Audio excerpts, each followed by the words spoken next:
Okay guys, so one of the most important news and one of the most important topic is that literature is a part of your syllabus VS1. Okay, then but the literature, the topic literature is very means unseen. Anything can be asked in exam. Okay, that's why we have to keep a strict view on the current affairs. Okay, which part of if any current affairs is related to our part literature. Okay, now the thing is that the poem our national anthem Jana Gana Mana, this is actually fulfilled 100 years. Okay, now the thing is that there is a controversy that whether the poem, whether the written piece Jana Gana Mana Adhinayaka Jai, whether it has been written by Rabindra Nath for the for praising the British Lord, or whether it has been written for another purpose. The thing is that it has been accepted as national anthem.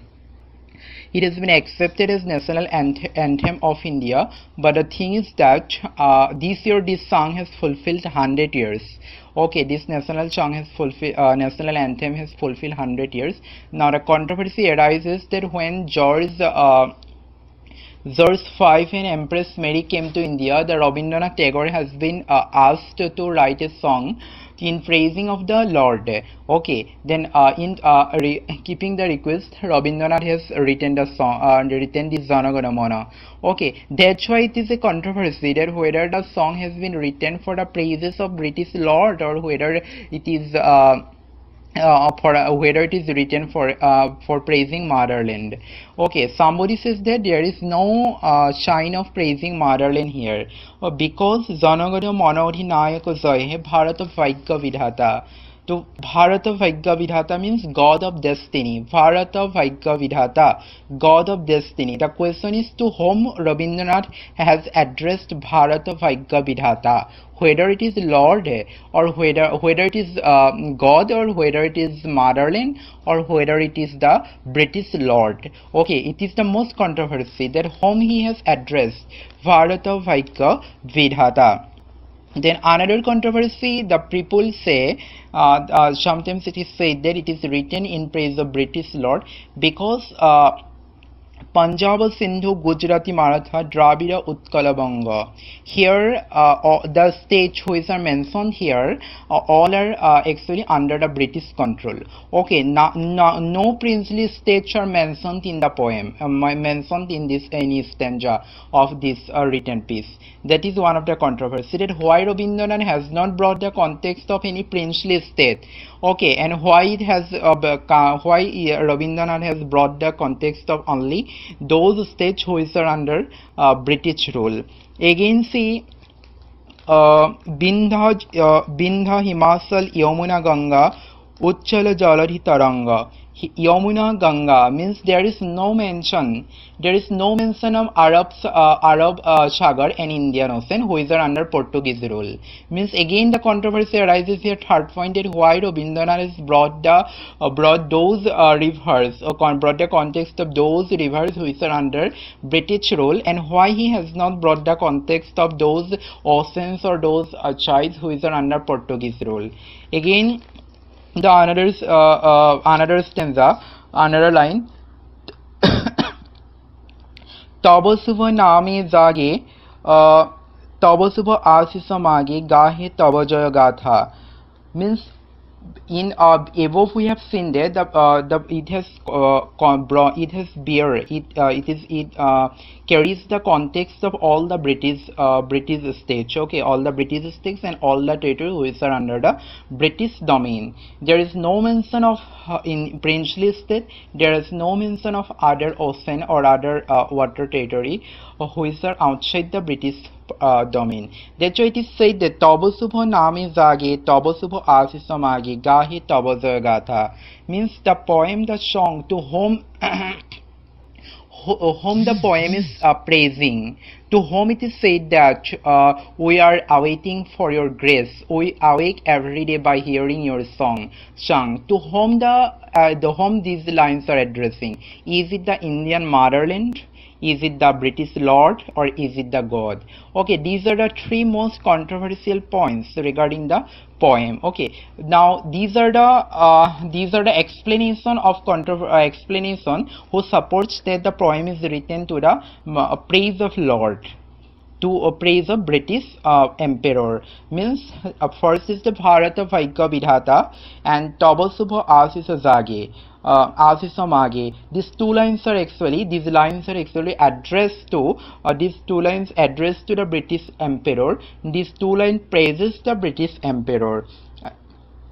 Because the poem generally mentions only Punjab, Sindhu, Gujarati, Maratha, Dravida, Utkala, Banga, Bindha, Himachal, Yamuna, Ganga, Uchchala, Jalari, Taranga.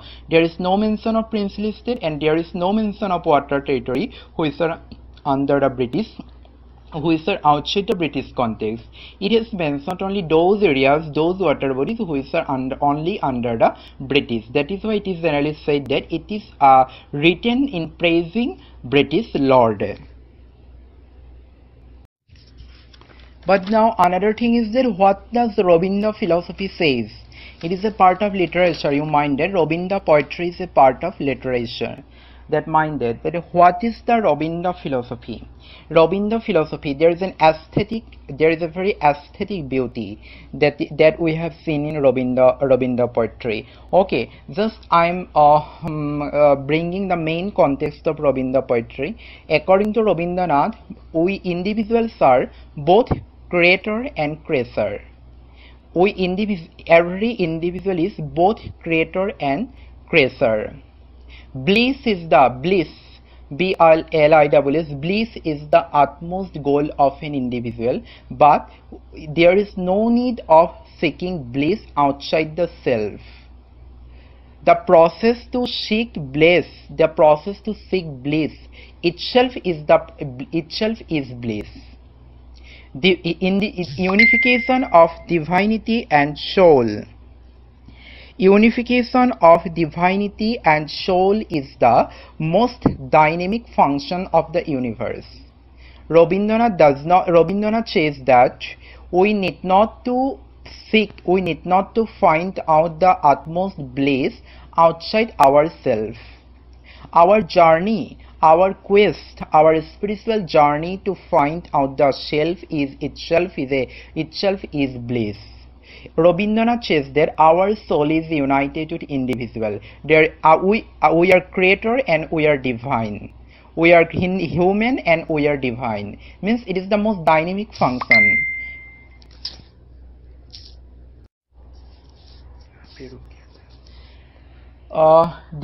Divinity means divinity is divine is everything and everything is divine. All pervading divinity could be discovered and divinity exists in everyone.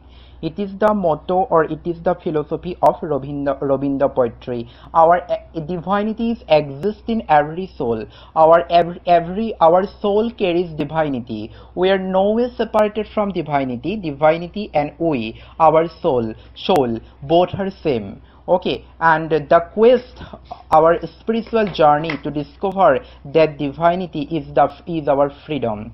The spiritual journey to discover that divinity is the sign of most blissful experiment. It is the philosophy of Rabindranath. It actually resembles to the philosophy of Visistadvaita philosophy of Ramanuja. This philosophy resembles to the Visistadvaita or attributive monism philosophy of Ramanuja. The Ramanuja says that there is a central unity which is attributed by some characters. There is a central unity which is attributed by some characters. Though he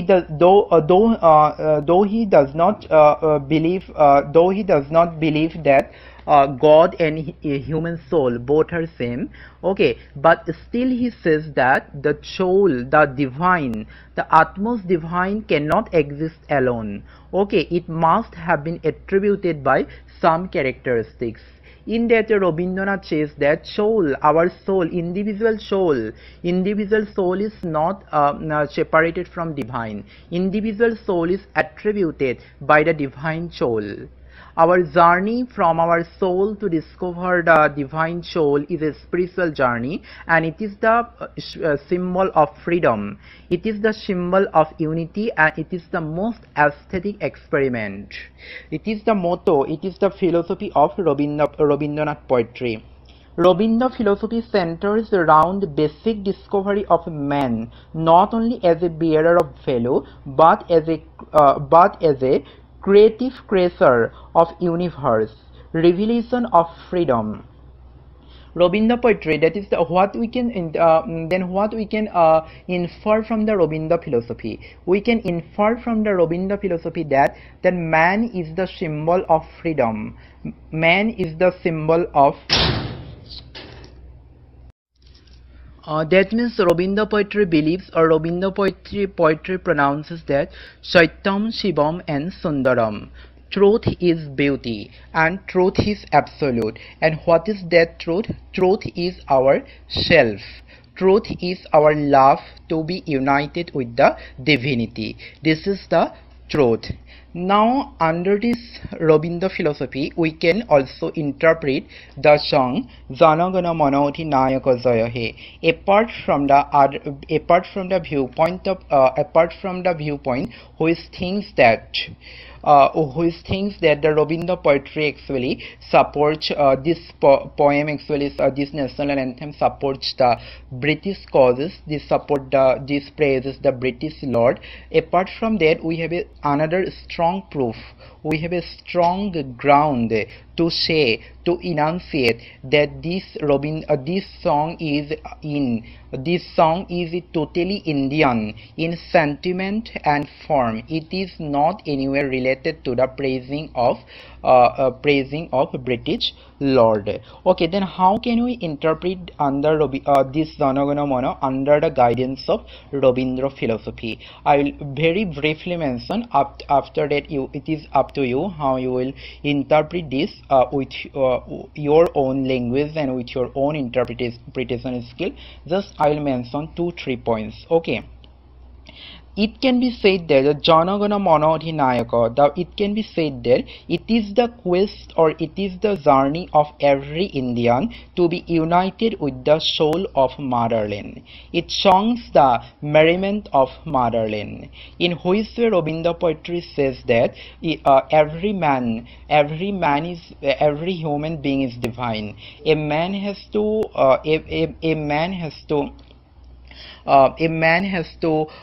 suffer, a man has to make a journey to be united with the divinity. In that way, we can say that this song actually expresses the divinity. This song actually expresses the journey of every Indian to be united with motherland. It is the one point. It songs the merriment of our motherland.